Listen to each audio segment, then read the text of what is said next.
Hello and welcome to the Enlighten Me with Ronny podcast, with your host Ronny.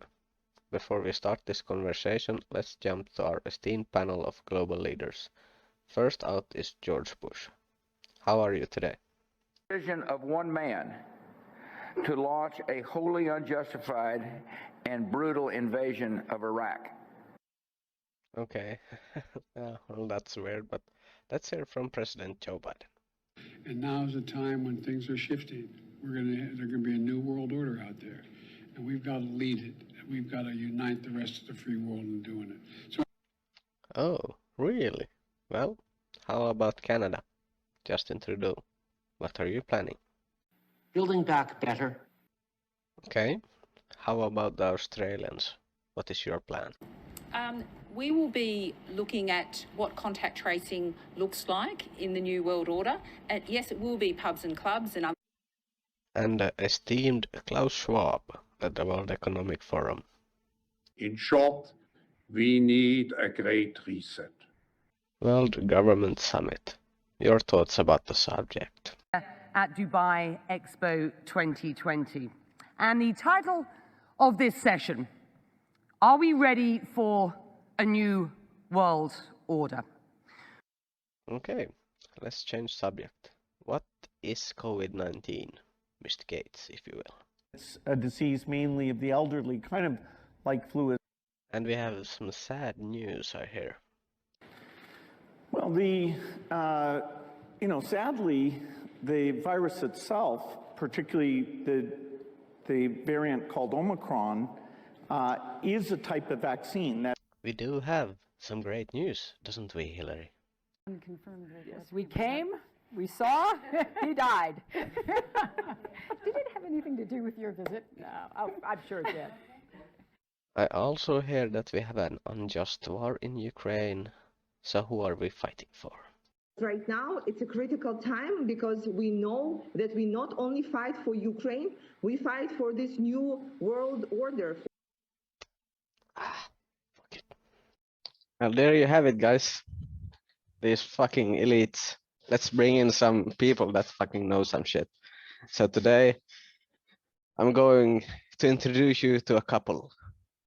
Buffalo and Legs from the Reality Check podcast. And these guys decided to leave the corporations they worked for and travel out to Idaho and start building. And we're going to check in how that's going. So, how are you guys? Doing great, Ronnie. We're good, Ronnie. How are you? As I said before, I'm a bit black-pilled today, so we're going to go deep in some black-pilled shit. So, to start with, you can see, I'm guessing you see my big face on your screen. Yeah, we see. So over here, I'm trying, you have depopulation, and we go down here, we have Agenda 21, that's called Agenda 30 today. So let's do a bit screen sharing again, so you can see what I'm talking about. It kind of looks like the Q map a little bit, but not as schizophrenic. Yeah, the guy that made it said it's not a Q map, but it has the follow the white rabbit in the bottom. So yeah, it's a Q map. But so the deagel report. This is a fun one. So I've collected a few countries here. That's is a bit fun to watch. So we have the United States, where you guys are from. As we see, population 390 million in 2014. In 2025, you are going to be 65 million people. How do you guys feel about that? Man, lots of open space. Yeah, that's going to be a lot of open land that we can purchase. I think it's great. No, I'm just kidding. A lot of cheaper real estate. You know, I've seen and I've heard about this deagel report and the drastic drop in population and by 2025, and I'm just wondering, what is it going to be? Is it going to be the shot? Is it going to be the supply chain issues that are supposedly, I mean, they are happening. I mean, we see the price increases, we see the increase in fuel, and it's hard for us to even get a freaking chicken coop here from Texas. So we're starting to see that. I wonder if it's going to be famine, if this is just something out that they throw out there just to make us black-pilled and give our energy away into this. I don't know. It is a weird time, and I do sense that something will happen for sure. Well, I don't know if it's going to take out a lot of people though.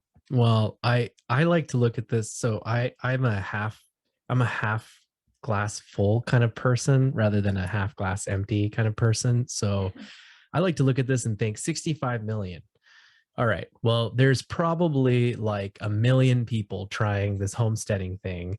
And maybe that's going to be part of us that survive is in the 65 million.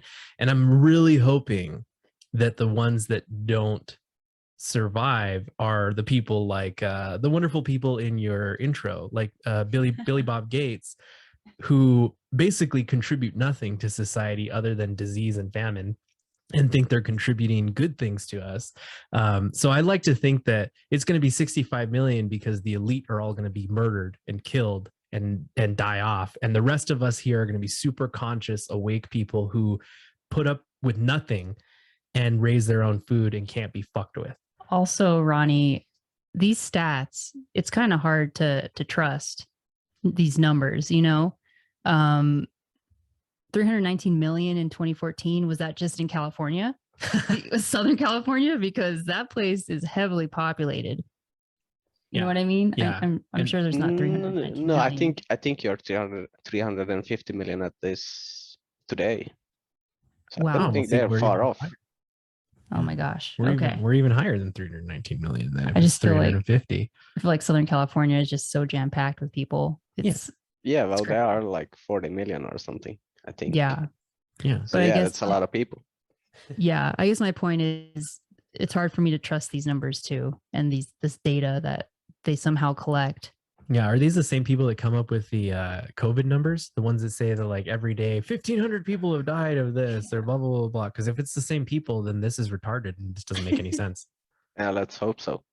But before we move from this it's a funny thing because I put up a few countries here. So let's look at Germany, an ally. They're going from 81 to 28. That's a disaster. Then we have Taiwan. That's I guess China is going to kill them. So they're going down. Saudi Arabia, they're not that big of an ally, so they're not going so hard. Canada is also going down. And now this screen share shit is in the way. Let's drag it down a bit. We have Russia. They're staying the same. We have China. They're staying the same. And we have Iran also staying the same. That is interesting. It's very interesting. That makes me think the person who is doing this report has friendly ties to these other nations. Or maybe it's going to be some type of climate thing that only affects countries to the west in the Western Hemisphere. Yeah, like I don't know. You know how they are with the climate change thing. They're trying to just pump that up right now. And they're doing their best. Yeah, that is interesting.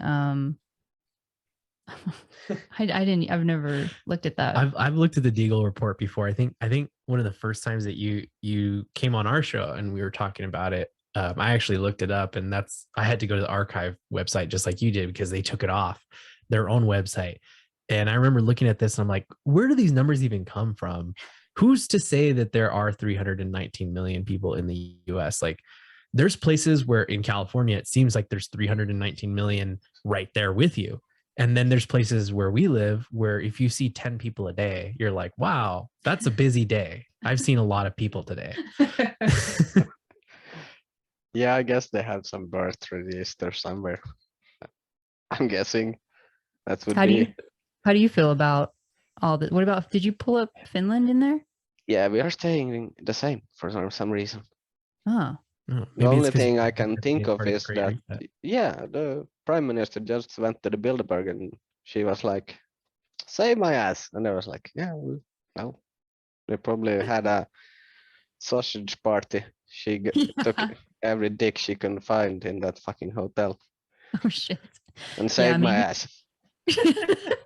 maybe the numbers are going to be the same because everyone's going to be sterile in those countries. It's gonna be like Children of Men, Yeah. the movie. Everybody's gonna have babies. Yeah, it's because I'm so dark today. It's because I listened to 1 hour of Schiff, the economic guy, and it's not Oh. looking bright if you trust him. Did you listen to him? Was it him on Jimmy Dore? Yeah. Oh, I've been wanting to listen to that one. And then I also realized that Peter Schiff is simultaneously a genius and a moron at the same time. So like that guy's been saying you need to buy gold forever. And he has most of his assets technically in gold. Well, his son is totally against gold. His son is like all on Bitcoin. So I think he's using his son as a rat hole. If anybody's ever watched Wolf of Wall Street, you'll know what a rat hole is. It's somebody who makes purchases for you under the cover of their identity, and it's really your purchase.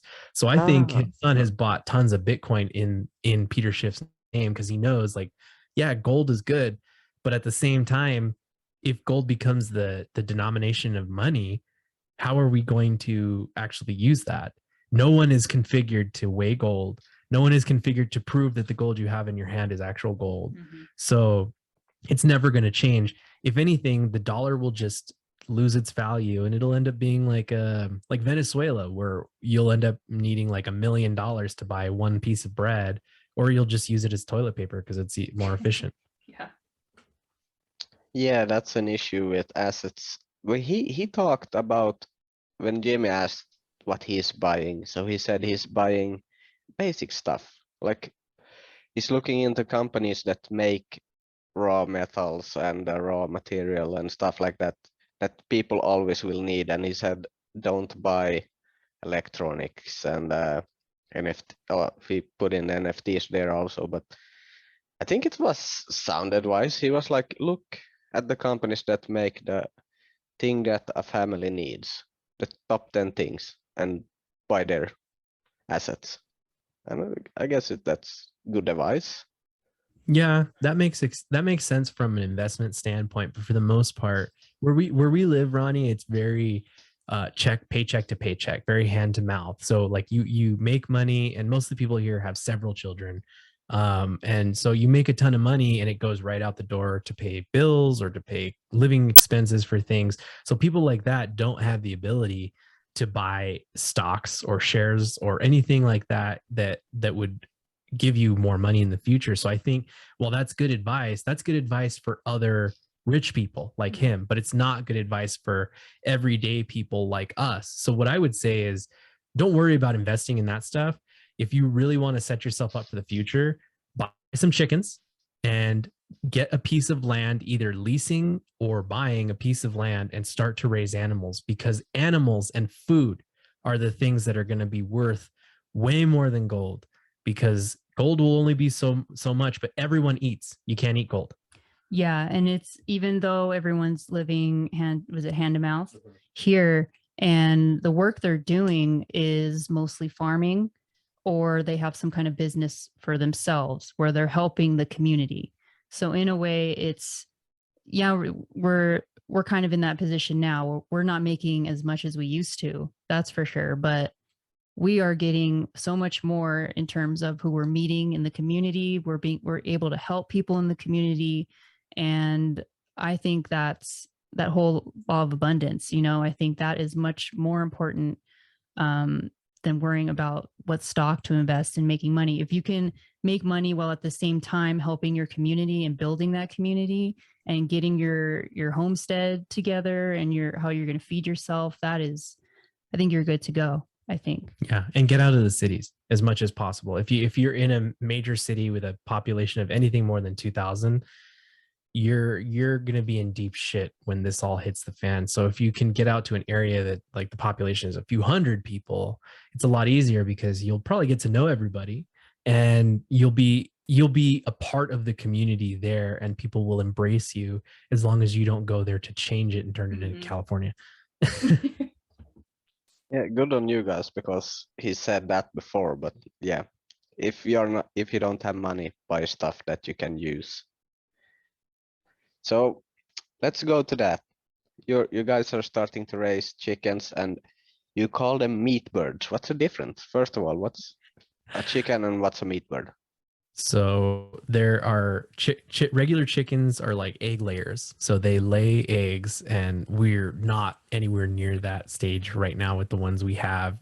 It's going to take probably up to almost a year for them to start laying eggs and giving us eggs. And you can, not saying you can't eat the egg layers. You can, at one, if they stop producing, then yeah, you can probably cull them and eat them. So they work both ways, but for the most part, those are just for eggs. And then the other birds we have are meat birds, meaning they're raised purely for meat purposes. The way that their genetics work is they just eat and eat and eat and get big. And that's all they do. And they don't lay eggs. If you were to let them go to the age in which they would lay an egg, they would be so old and their legs wouldn't work so much that it would be almost like suffering. So they're bred purely for the meat purposes. And at 12 weeks, you butcher them. Whereas the egg layers, I mean, they're alive for 20 plus weeks or more. And like you can have them for years. And from what I understand, those birds can lay eggs for like 7 years. Yeah. So whereas the meat birds, you only have them for 12 weeks. You feed them as much as you can, you get them to the weight that you want them at, and then you butcher them and you pluck them, you scald them, and you eat them. That's pretty much it. That's so interesting because I've always thought when I've seen the meat farms that's regular chicken, but there's something else. There's some genetic thing, I guess. They have made the chicken that are fat to breed with the chickens that are fat, and eventually you got that thing, I guess. Yeah, it's the same as like cows. So there's some cows that you can milk for milk and dairy products, and there's other cows that you would just fatten them up to make for beef. And for the most part, they're two different cows. Like the beef cows are going to be steers, males that have been castrated. And once a male is castrated, we all know what happens. The estrogen level goes up. And so when they eat, they get fat and they get bigger. And that's exactly what you want. Whereas a dairy cow is a female cow who has probably had a calf and is continuing to milk, and you can milk her and you could butcher her to eat if you really wanted to, but you're not really going to get any meat off of her. So they're animals for different purposes. And these meat birds we got are purposefully just for meat, and they look absolutely hideous. They are ugly looking. They don't look like the pretty chickens you would see laying eggs. Like those chickens are really pretty. They have wonderful feathers. They like to play in the dust. These chickens, all they do is eat and shit, and that's it. That's all they do. They'll literally lay down by the feeder, just sprawled out, and then their head will just be pecking at the food at the same time. Like they're that disgusting. But yeah, it was a big learning experience for us because I too kind of, before we got chickens, I wasn't really familiar with the difference between the egg layers and the meat birds. And when you finally get to see it and you grow these things, there is a huge difference. And it's with the size, like the meat birds are going to be a month old this week, and they're already the same size as our egg layers. They were the same size at 2 weeks, which are 6 weeks right now.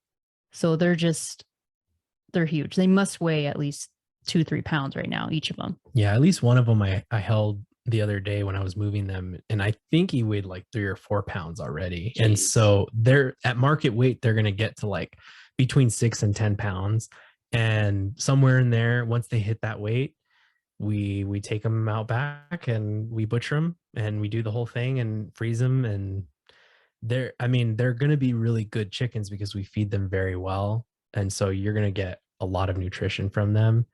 But man, they're ugly, Ronnie. They're so freaking ugly. And like another thing we didn't consider is just the cost of the food and how much it really does take and how much they eat. It can get pretty expensive for sure. This is our first go, so we're learning about it. But man, that's one thing that blew me away is just how much they eat and just the cost of it. Yeah, I think I did the math, and for 15 birds at the current cost of our feed, if we were feeding them at the amount that the feed recommended, which I don't know if we're actually feeding them that amount, we might be feeding them over that amount. But if you actually consider how much we spent on 15 birds, it's going to cost us $900 to feed 15 birds for a period of 12 weeks until they get butchered. So that's not cheap by any means. Like $900 gets you a lot of actual chicken from the store, but is that chicken good? Is it injected with salt water? Is it pure? Is it good? Probably not. These chickens are going to be real good. They're going to be pure and natural chickens. Okay, but can you breed them before, or do you have to buy new ones? For the meat birds, I think you have to buy new ones. There are meat bird varieties that will be raised for meat and eggs, and you can breed those. And like our egg layers, we have a couple of roosters, so we're hoping to maybe get some chicks out of it. Maybe they'll get together and we'll get some chicks. But for these meat birds that we have, they're a hybrid. And I don't know if anybody's listening that knows anything about hybrid animals. I'm not talking about like a liger from Napoleon Dynamite, but like a mule, which is a hybrid between a donkey and a horse. The hybrid animals do not breed. They cannot breed. Like they'll try to breed, but they will never give offspring. So these chickens are the same way. If we had a male version of it and we tried to breed them, we would never get an egg because they don't lay eggs. I mean, they don't live long enough to lay eggs. So you just have to order them every year. And that's why it makes more sense to have like a big giant operation where you would order like 200 chicks all at once and then try and raise all of those, because that's one full season of work. And it's also one full season of a paycheck. And these, you'll never breed them. They're bred purely to eat and shit. That's literally what they do. But who are you buying from? Someone has to breed those motherfuckers, or Yeah, I've never looked into that. We bought these meat birds from a hatchery called Murray McMurray, which is actually a really famous hatchery in the US. They have a very good guarantee on their birds. If any bird dies, they will replace it for you. But I would imagine that they have some older versions of these birds that they've kept the food level low so that they don't develop health problems. And then they're probably using those to breed. And from what I understand, the other popular meat bird species is called Cornish cross. The one we have right now is called big red broiler, but the most famous one's called Cornish cross. And from what I understand, that's actually a cross between a Cornish hen and a rock rooster. So you actually take both of them together and you keep their food levels low and you breed them and you can hatch their eggs. That's how I understand it. okay, so there's science behind that too, I guess. Oh yeah, Yeah, for sure. sounds like a lot of work, but yeah, I'm just gardening and hoping to get some potatoes and some carrots and stuff like that. The meat, I thought about it, but I'm so chicken shit, so I was like, do I really want to put because I'm having my garden at my parents because they didn't use it, so I put chickens in there too. They have a lot of noise and they have neighbors, so I was like, so I'm doing potatoes and carrots and the garlic and some other stuff. Are they allowed to have chickens at their place?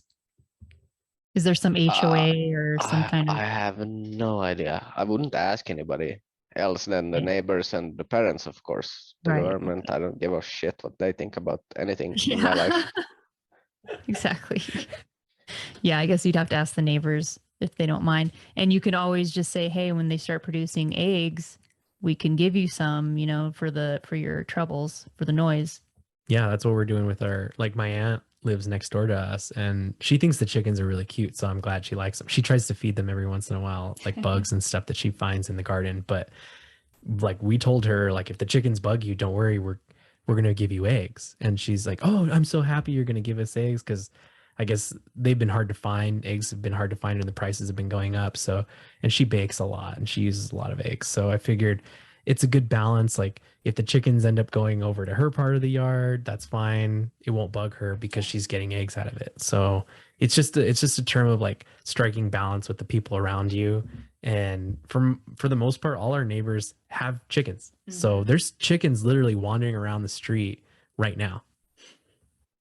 That's awesome. we also live pretty like on the countryside, but we don't. I don't. I would if a chicken came running here, I would be pretty surprised. I mean, my Wow. neighbor has like 15 to 20 horses, and there's a lot of horse farming around here. But Okay. yeah. Yeah, I wanted to ask, like, what is livestock a thing around where you're living right now? It seems like it's just horses and gardening. Yeah, no, there are farmers all around me. I'm just not really connected with them, so I don't know really. I guess if my food runs out, I will just walk like 100 meters to the farmer's land and take potatoes. I'm like, you have a million here. I'm going to take for me. I'm not asking. But I had a problem I ran into because I live in Finland and I wanted to have a guns. And I went to the police and they was like, what are you going to do? I was like hunting, and they asked what's the reason.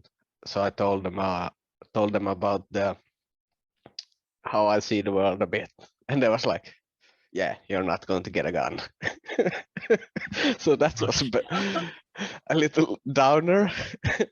But they told me, you never know. If you go out hunting with other guys and show us some pictures, maybe.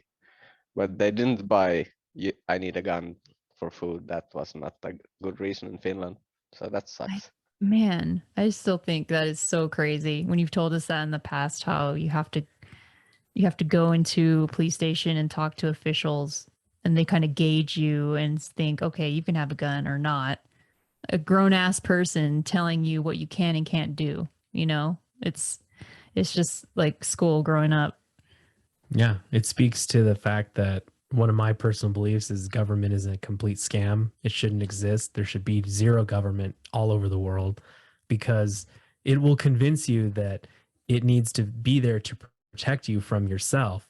But it's literally, who is the government? It's people just like you. It's other people. So other people pass judgment on you and say, you can't have this thing because it's too dangerous for you.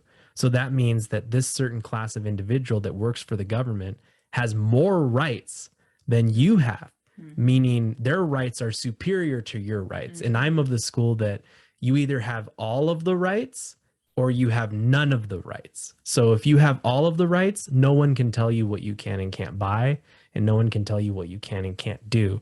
And that's kind of my school of thought, is don't ask for permission, just do it. It's easier to ask for forgiveness than permission. Yeah, I totally agree. I got to see that I got arrested 2 weeks ago when won the world championship, or when it was. Oh my God, I saw that video. Yeah. Is that when you were dancing in the fountain? Yeah. And the reason they arrested me was because you may slip and hit your head. And I'm like, dude, I'm 31 years old. If I came out and slipped my head and died, just leave me. It's my fault. I don't give a shit. Oh my gosh. So is there a law in Finland that if So- you could slip and hit your head, they can arrest you? I'm pretty sure if I had a good lawyer, I could get out of it, but I'm not gonna bother even trying. They put it down like disturbing the peace or something like that. I was gonna Stupid. say, yeah. And when they came to get me, I splashed water on them, so they put that down and resisting arrest. So I got €100 fine. I'm like, Jesus. Oh shit. Was it worth it? Yeah, I guess. I mean, a lot of people had fun about it. I saw the video that went viral on TikTok, had like 50,000 views, and they made Are you memes and shit. serious? Shit. That's fucking awesome, Ronnie. Yeah, but nobody knows that it's me because Right. you don't see my face. So I'm just a guy in a Finland jersey running around and getting arrested, and people think it's hilarious. Yeah, that cracked me up. Yeah, I was laughing like crazy. I was so happy for you, because I was like, oh, he looks so happy. Now I'm happy for Ronnie. Yeah. And you just look like you were having fun. I can't believe you could be arrested for just having fun, essentially. And You weren't. I mean, I watched the video. You weren't hurting anybody. If anybody was being hurt, it was you. He was a danger to himself. That's too much. They had to Yeah, arrest him. that's what they argued. So yeah. Ridiculous. Yeah, I found we went a few days later to the city because they had some market. So we went looking, and they had those blowing castle for kids to jump in. And there was two guys talking. I put my kid inside, and they was talking about me. Didn't know it was me. So there's like, yeah, that's crazy, and he has some viral memes. That's when I learned that, and so then one guy asked, I wonder how much he got in a fine. And I was like, €100, and they looked at me and, oh, it's you. So I got a laugh out of that.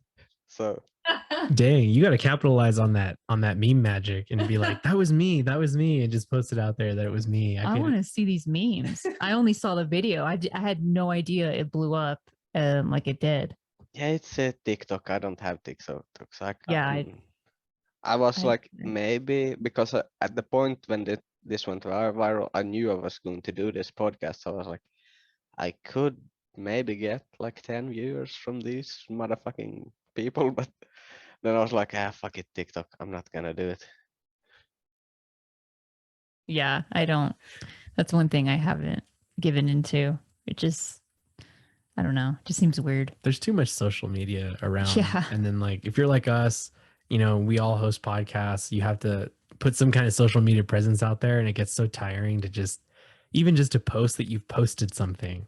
And it's like, I got to do that thing, you know. And we're so busy just living life and doing things that we need to do on our day-to-day basis that it's like, God, I wish social media wasn't a thing, but it does help to get your name out there. It does. Yeah, it's a bit, you have to play with the devil sometimes. Yeah. For a short while. So I have a thing, I'll put some bullet points, I guess it's called.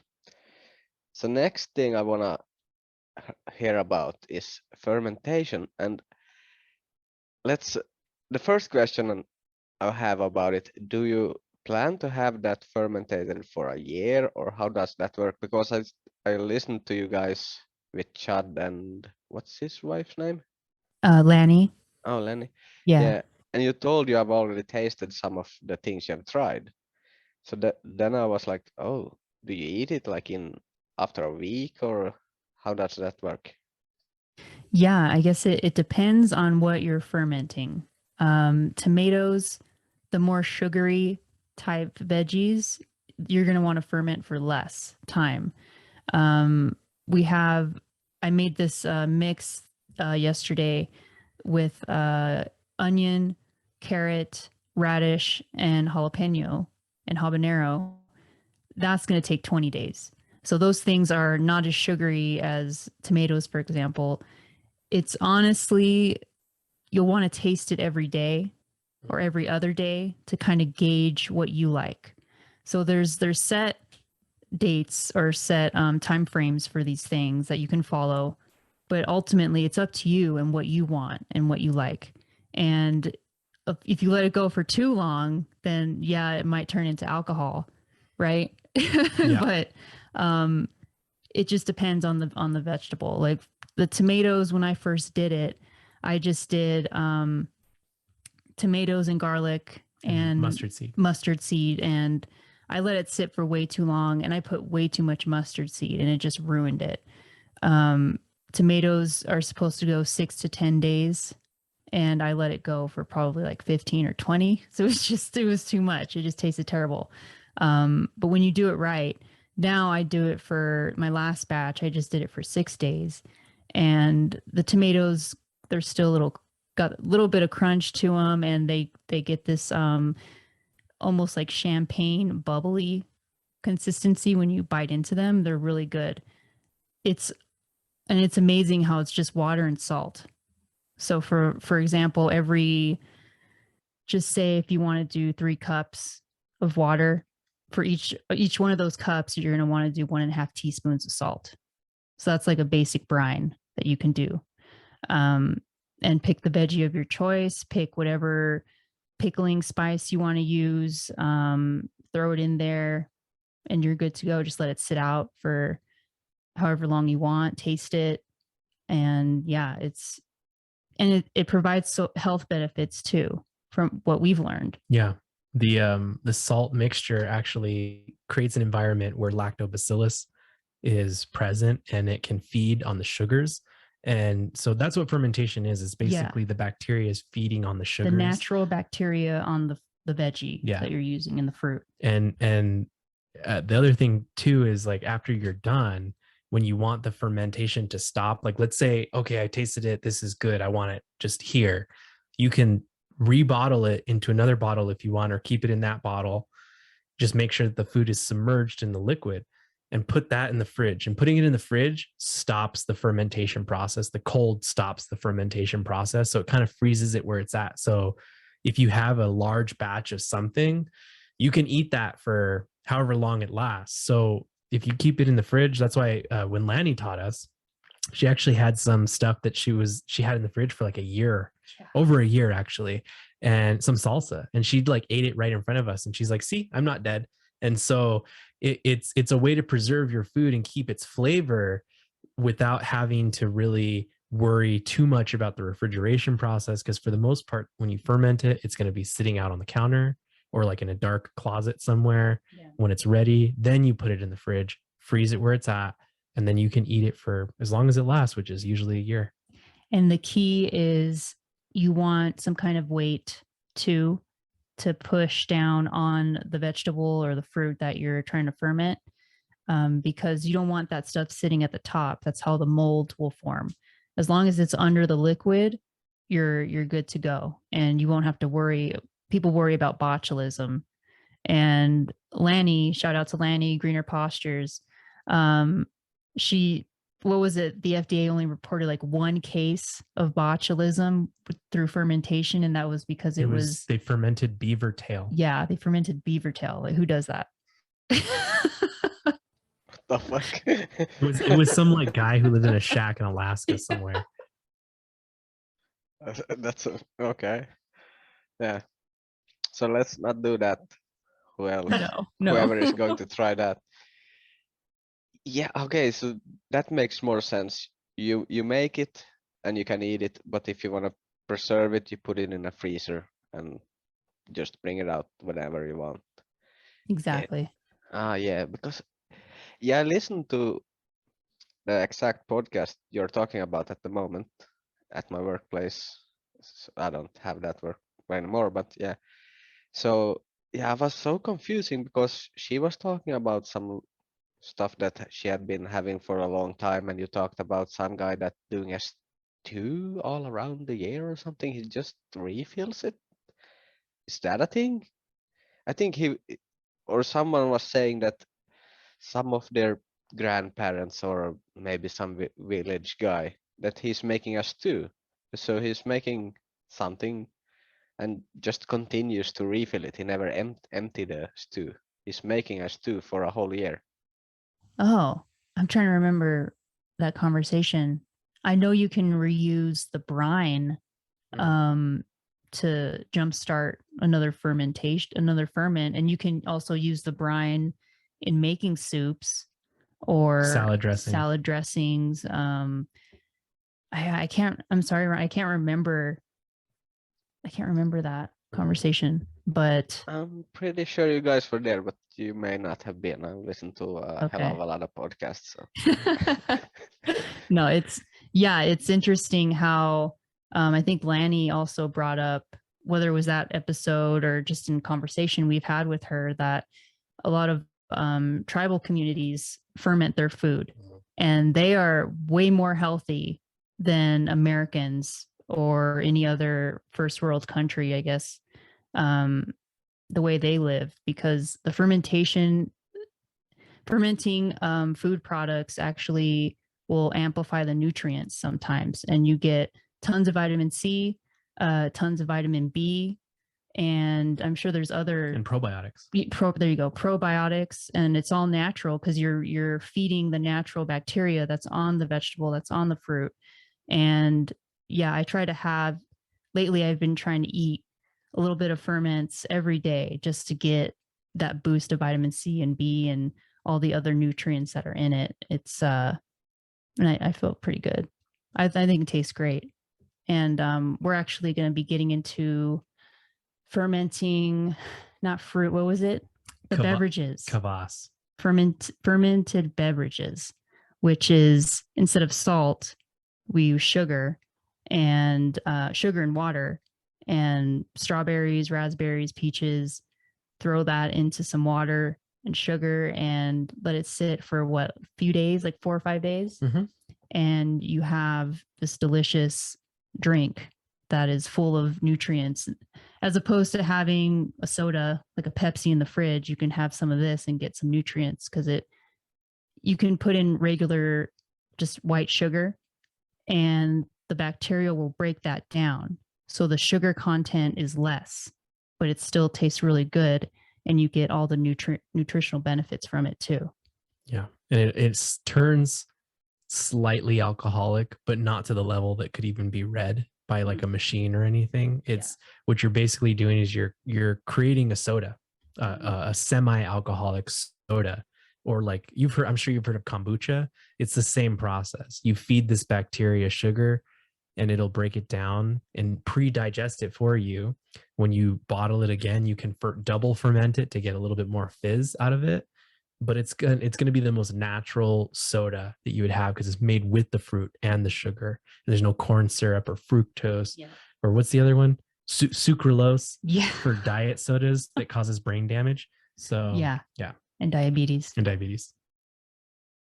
Okay, so as I understand it here, you have a big problem with sugar.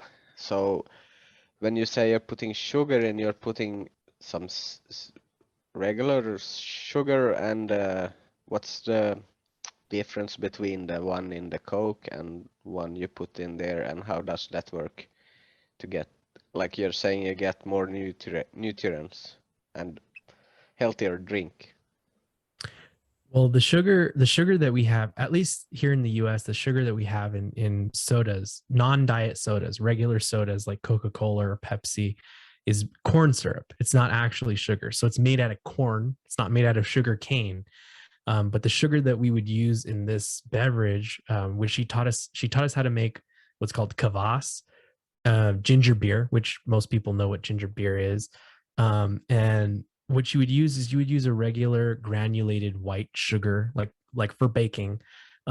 There's another beverage she taught us how to make. It's called tepache, and it's made with it's made with pineapple, but you don't need the actual meat, like flesh of the pineapple. You could literally just use the peels after you cut the peels off the pineapple, and you mix it with this little.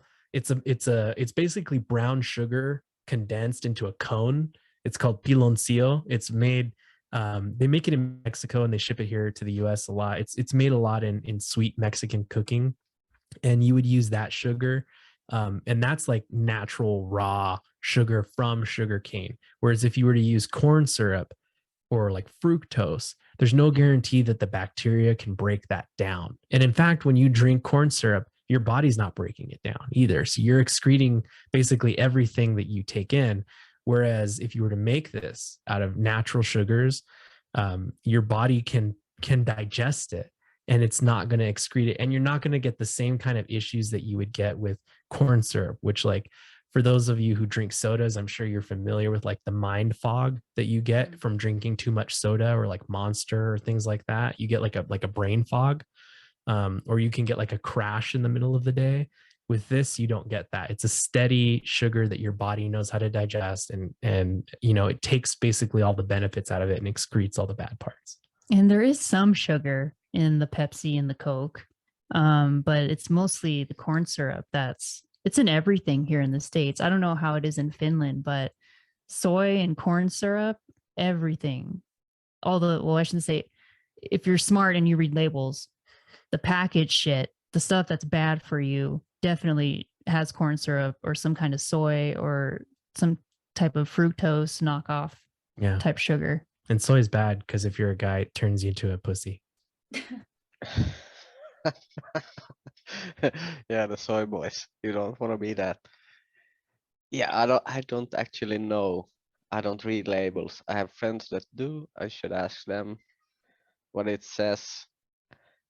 I know people are going for some supposed to be better choices. I'm not so sure. I don't know. I just know it says it's better. That means nothing, so it may or may not be. Yeah. But yeah, that sounds like some fun to do in the weekends. Try to. Yeah. It's sounds very. I would.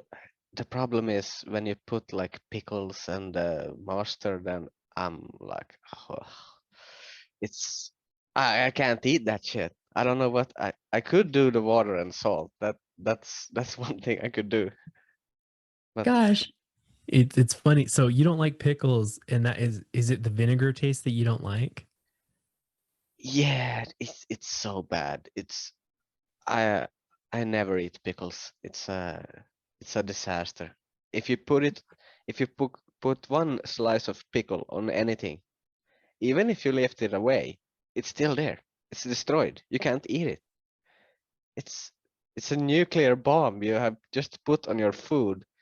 Then you take it away, and the blast is still there. It's not going away. It's a redonkulous thing. Should be outlawed, if anything. You still might not like the fermenting though, because you're basically creating your own vinegar. That's basically what you're doing. So you're pickling something, but No, he'll it's saltier. don't do cucumber. Yeah, do something Try else. something. You can do green beans, you can do Asparagus. Just don't do cucumber. Yeah. Can you put it in lapinkulta and water? It tastes a bit like it's my beer of choice. Like can I eat beer something? I mean, Is that a choice? I mean, the fermented beverages, you're basically making beer. You're just making it with fruit, not wheat or barley. If you let it sit for longer than it should, it will turn alcoholic, and you can maybe have like a healthy alcoholic drink. I don't know. I know we're interested in making mead, which is essentially fermentation. It's beer. Beer, but you're using honey instead of the barley and the hops. It's honey and fruit of your choice. And am I missing an ingredient? No, that's it. That's Honey it? serves as the sugar. And you just let it sit. It does its thing. The bacteria breaks down the honey and the sugars in the fruit, and it creates this delicious mead. And I'm sure that's much healthier than the Corona or the what was the beer of your choice? It's lapinkulta. It's Lapinkulta. yeah. Okay. It's the Northern Gold. Ah. Basically, in the English. What is that beer that we would get? That Iceland beer? Einstock? Einstock. Is that a thing over there? Maybe I just drink the one. I'm not a beer taster. Ronny's like, I have my brand. Don't fuck with it. Yeah. Leave me alone. I don't need any more. That's hilarious. Oh my god! If we made a mead and sent it to you, would you drink it? I would try it. Yeah, sure. Okay. But yeah, it's because there are Viking shit. The Vikings Yeah. drink mead. Hell yeah.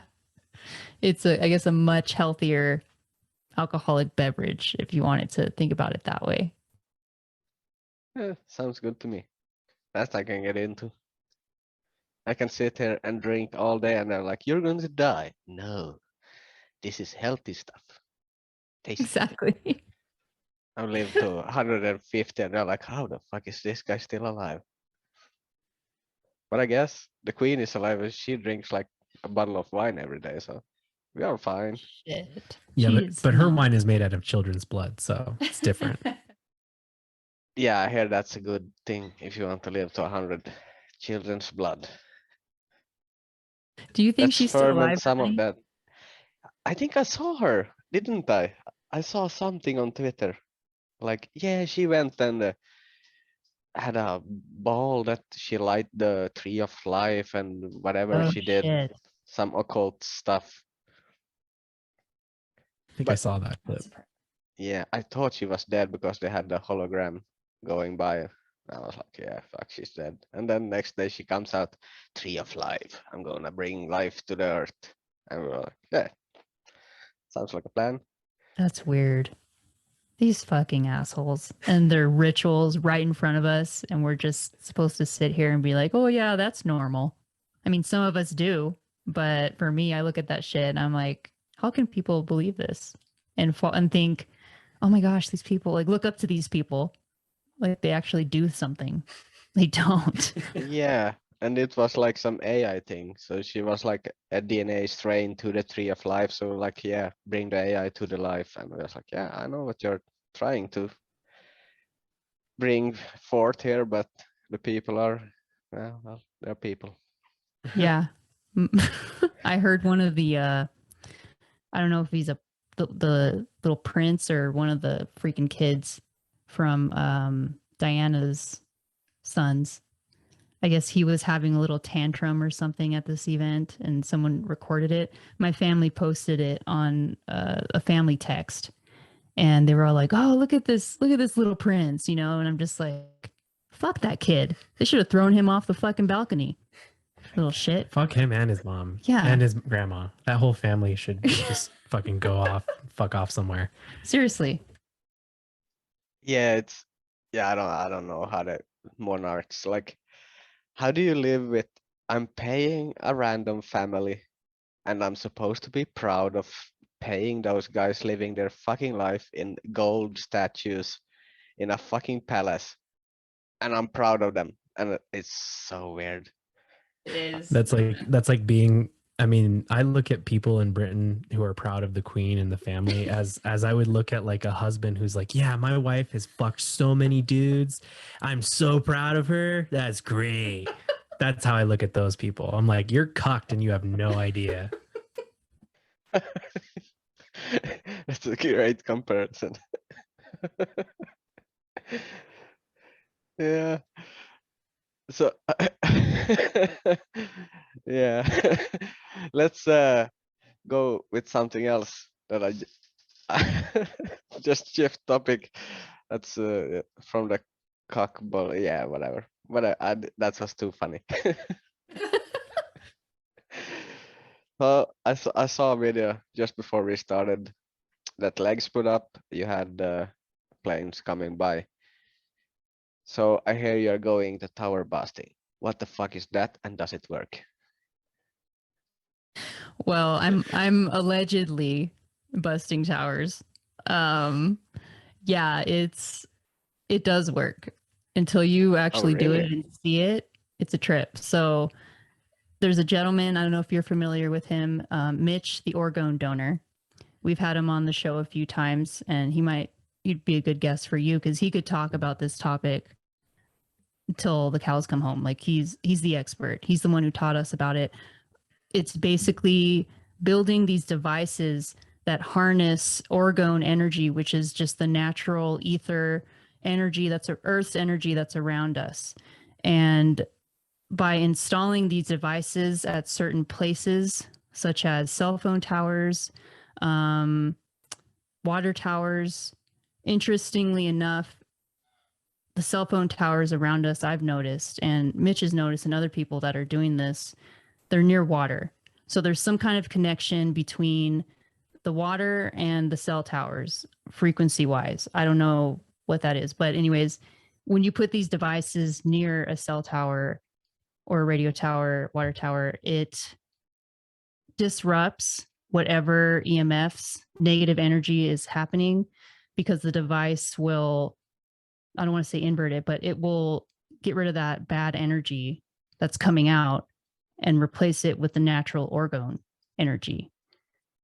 And it's kind of hard to, when you see it, it's kind of hard to not think there's a correlation between the chemtrails and the cell towers, because ever since I busted that tower, or I supposedly busted that tower in town, chemtrails pass over it and they break up immediately.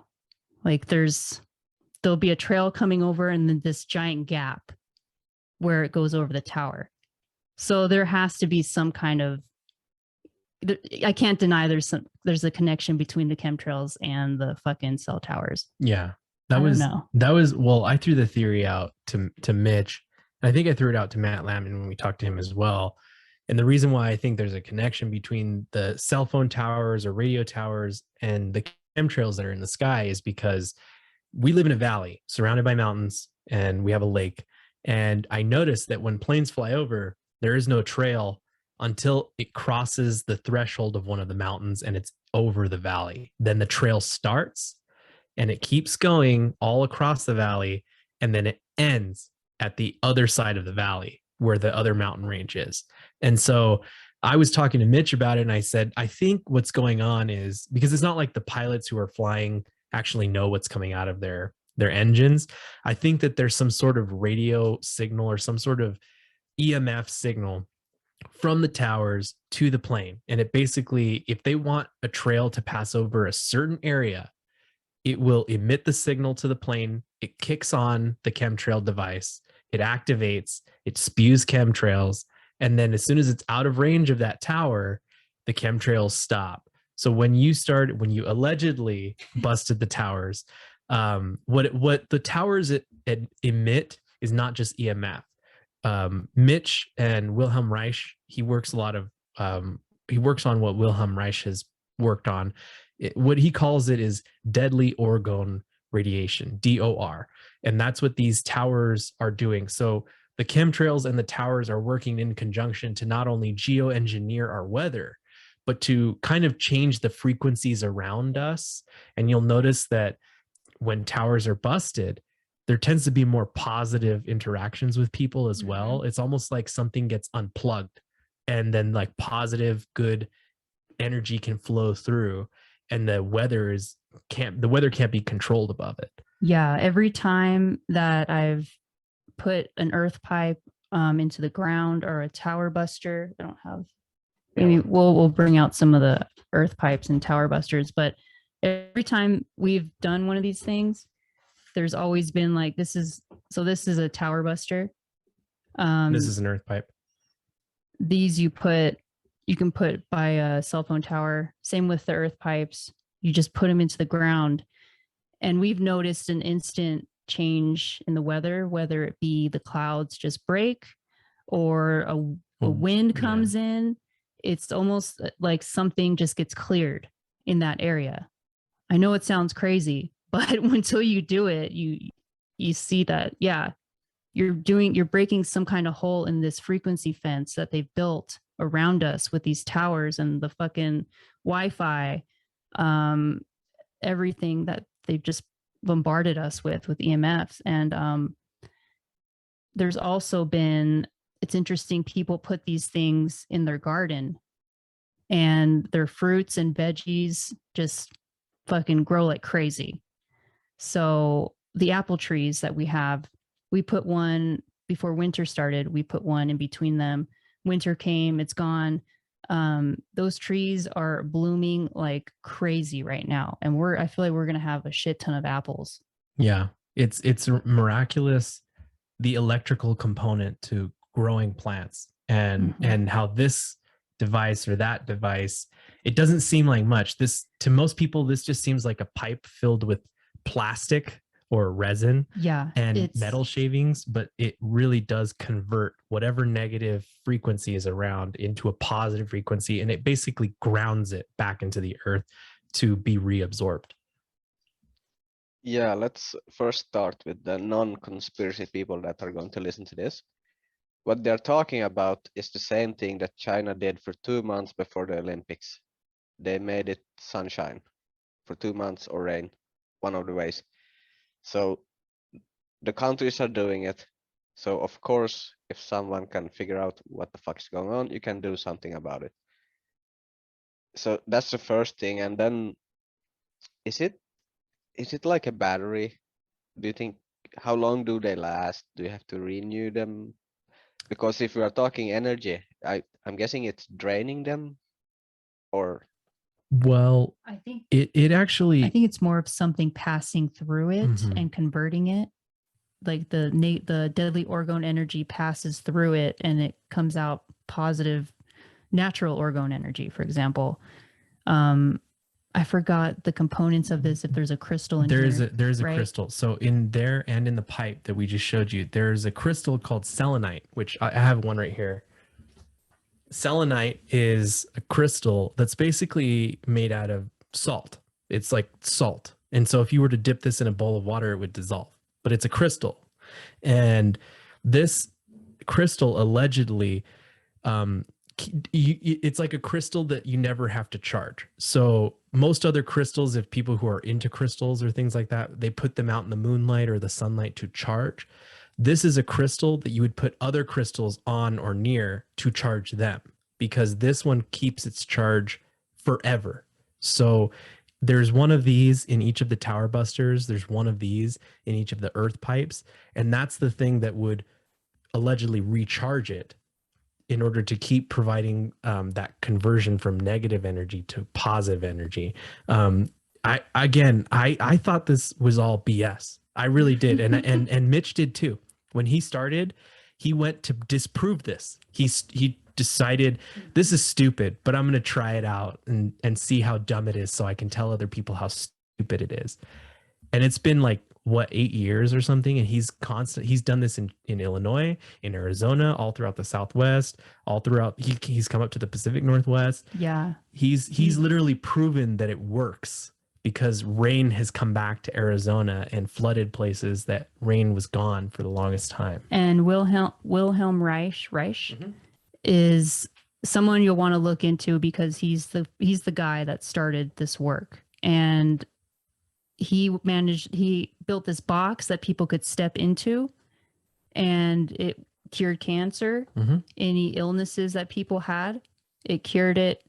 And he was able to take his device to Arizona, the hottest place, I don't know if it's the hottest. Death Valley is probably the hottest place in the country, but you know how Arizona is, it's just desert, it's hot.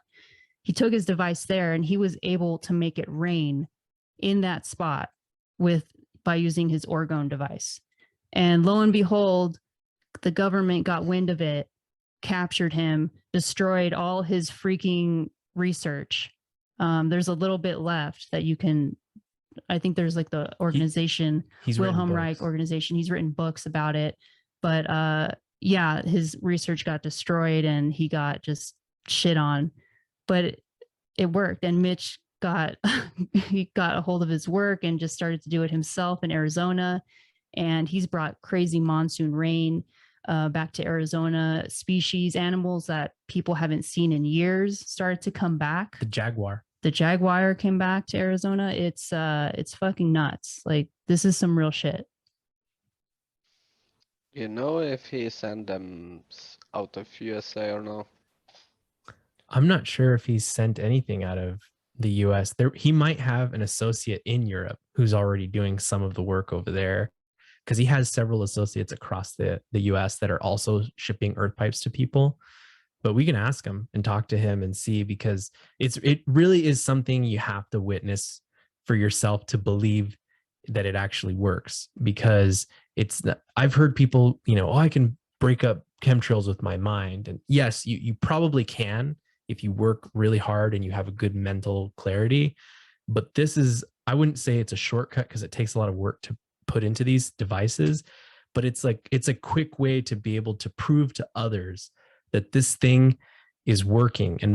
And to kind of add to what you were saying, Ronnie, with the whole China doing the sun and then the cloudy days, the rainy days for the Olympics, governments around the world are geoengineering right now. And to prove that to you, if anybody's listening and they don't think that the government is doing that, look up in the sky and see the trails. Then look up the laws on geoengineering. Every government, every country in the world, including some local governments, have laws on manipulating the weather. Now, they wouldn't have laws on that unless they could do it. Yep. So what does that tell you? It's telling me they're making climate change. And exactly. Trying to capitalize on it with a coal-dioxide CO2 tax. That's my conclusion when I've been looking into it. And this reminds me about crazy shit you hear.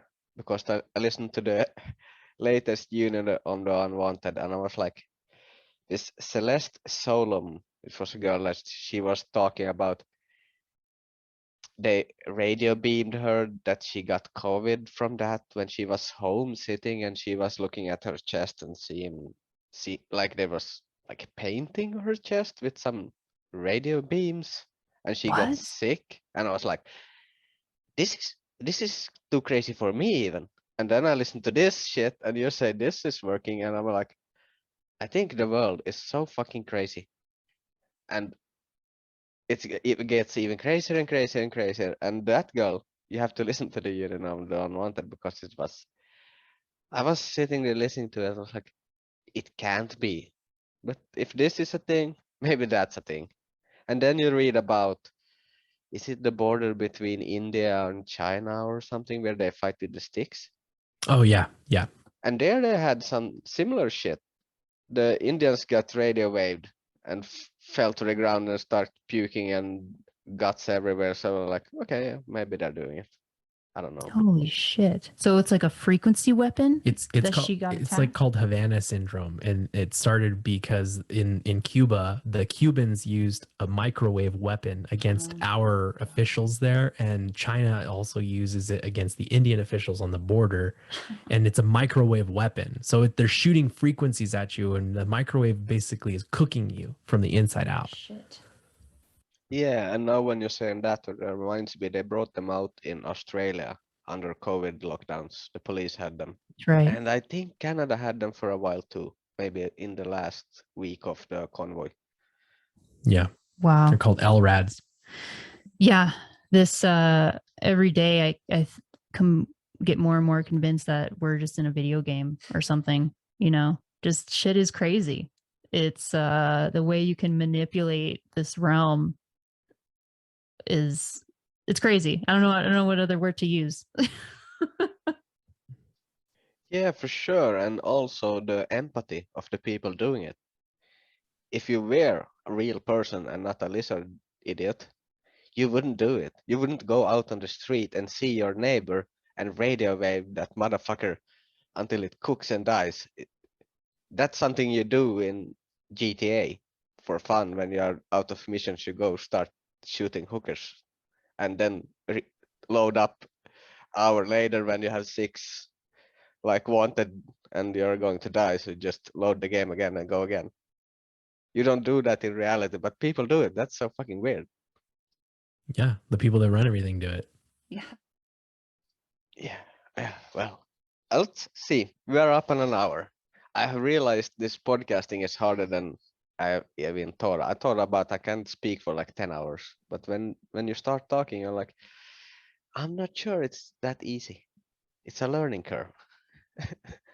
Yeah, I'm excited. I know when we first started talking to you, we were both like, Ronny needs to get a podcast. And so when you finally did it, I was like, oh, thank God he got a fucking podcast. awesome. Yes. Then I saw your first guest and I was like, oh shit. He's already on roll. Yeah, that was a bit crazy that Jessica came on. Yeah, with that's her awesome. bachelor and masters and everything. I'm like, I know how many cycles they do. I'm also a master of science. Felt like the stupidest person on earth. She's super smart and she surfs, so she's awesome. Yeah. Yeah, I guess she's good because she said she wanted to go pro before the COVID stuff. So I'm guessing she's good at what she does. That's awesome. Yeah, it's I don't know. I feel like an hour and a half is probably a good time range with podcasts because people's attention spans are very short and everyone's busy. You can't really sit for 2 hours and listen to something. You kind of have to break it up. But although we've had some 2 hour. Oh yeah, I know our episodes can get pretty long. Holy crap! But it just depends on the guest. It really does. But I wouldn't worry too much about the time and how long you run. More so is the content that you're providing within that time frame, I guess. Yeah, I agree. And I think we got a really good one here. I like the things you said, and I'm in this weird state of reality is so fucking weird. Then I have to live with my reality, trying to have some food on the table, and I'm like, I need to learn magic, and I don't have time. So I'm trying, but let's give your links and the social media and everything. Where can the people find you? So I'm Buffalo, And I'm Lakes. and you can find us on falserealitycheck.com or Instagram or Twitter at FRCpod. Email us at frcpodcast at protonmail.com for any interest in the show. And we're actually starting to put together a platform for other podcasters like yourself, Ronnie, and just to provide a way to get your connection out there.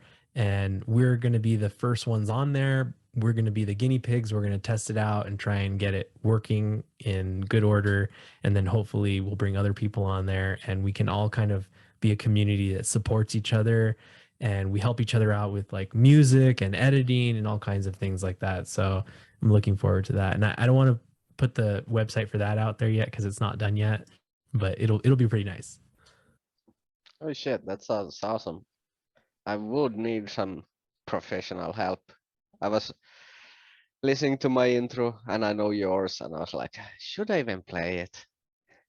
I mean, I like it, Ronnie. I like it. I like your intro. It's funny Yeah. because Bush admits he's a war criminal.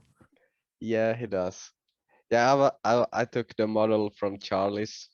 He's doing kind of the same thing, but like professional version. So I was like, I'm gonna try this out. But yeah, guys, thank you, and have a great continue of it's the daytime, right? Oh yeah, It is. Yeah, it's early after mid-afternoon. Yeah, the time zone thing is also one thing I have to learn. It's the first one with Jessica. I woke up 7 o'clock in the morning, went to the computer, sat there for an hour, emailed her, and she was like, "Oh, it's 7 in the night time." So like, oh shit. Well, I went back to bed for an hour. Oh, shit. Stupid Yeah. mistakes like that. And same here today. Sorry for that. The time zones. I No don't know. worries. I Google it every fucking time and it says, this is your fucking time zone. And I believe it. It's never right. So fuck Google. It's because Finland doesn't really exist, so there's no time zone there. That's true. It might be that. Yeah, I forgot about that. I'm living in a black hole, trying to get out. Jesus. Oh my Gets god. worse and worse every day. Nah. Well, let's not go longer. Thank you, and Thank you, have a Ronnie. great day. You See you too. someday, maybe. See ya. Peace. Peace.